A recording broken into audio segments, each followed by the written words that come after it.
hot picks today. Our focus is beverages. We're joined by Nik Modi, Managing Director and Global Co-Head of Consumer Research at RBC Capital Markets. Nik, thanks very much for giving us the time.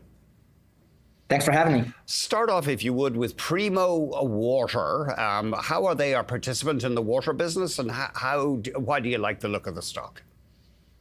Yeah, this has been our top pick for about a year now. They effectively have half their business is retail bottled water, and the other half is effectively water going to your home, in those 3 and 5 gallon jugs.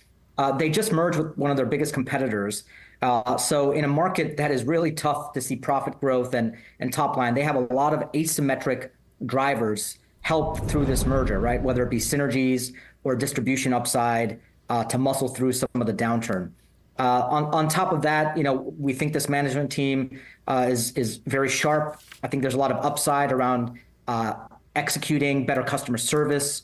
And on top of that, they are benefiting from a viral moment right now for one of their brands, which I think will contribute to some near-term upside. What's that viral moment? What's that about, Nik? Yeah, it's their high-end water brand called Saratoga. And a key fitness influencer on TikTok has been seen using that product quite a bit. And you can see the Google search interest on that brand has gone up dramatically. Okay. Fitness influencer. I know that's my retirement plan, actually, to become a fitness influencer. Mine too. Oh, no, we're going to be rivals. Monster is your next idea. What draws you to this name, Nik? Yeah, listen, I've had a buy on Monster for over a decade. I truly believe that this is the next global mega brand. They have done something very unique where they're able to take their brand and cut across many geographies, but also across many categories and subcategories within beverages. They are doing a much better job now aligning their growth strategies with their Coca-Cola bottler partners, which is the main distributor of Monster globally. They've had some pretty good success with innovation. And I think they're also doing a much better job with focusing on all channels, not just convenience stores, which is really currently their biggest channel of trade. And then Keurig Dr. Pepper. I know that your new health secretary, Kennedy, is against sugary drinks, but I guess investors are worried about the future of soft drinks. But I mean, Keurig Dr. Pepper and others, they are trying to adapt.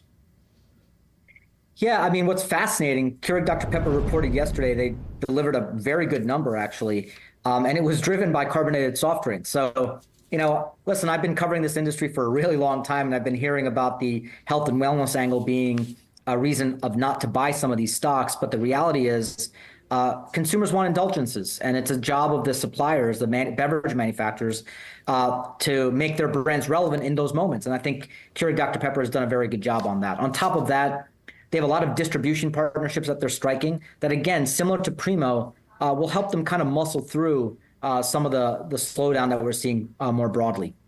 Right. And where does Keurig Dr. Pepper fit in terms of market share? I'm assuming they're a lot smaller than Pepsi and Coke. Yeah, so right, it's Coke, Pepsi, and Keurig Dr. Pepper, but Keurig Dr. Pepper has been closing the gap quite dramatically with PepsiCo and with Coca-Cola. So they have really had the market share momentum over the past 5 years. And then Constellation Brands, they're huge in beer, of course. Modelo, America's #1 beer brand. Yeah, so this is a stock, we kind of took it off our top picks list when the Trump administration got into office, mainly because, right, we knew that we were going to see some negative headlines around tariffs, and they import all of their product in from Mexico. Then the stock came down dramatically. And look, we're stock pickers at the end of the day. So we thought at that point, at $160 a share when it dropped there, that this stock was pricing in a lot of risk. And that's the call we made. And the company has kind of revised their numbers lower. I think people now feel very good about their ability to achieve those numbers. And as a result, the stock has actually performed quite well since its lows. And so just remind us, I mean, is it clear what kind of tariff damage will be done to Constellation Brands? Yes. I mean, they have, is anything clear in this environment? Yeah. For what we know right now, yes, they have embedded the tariff exposure and risk into their earnings statement. That's why their numbers came down. Thank you very much, Nick. I really appreciate that.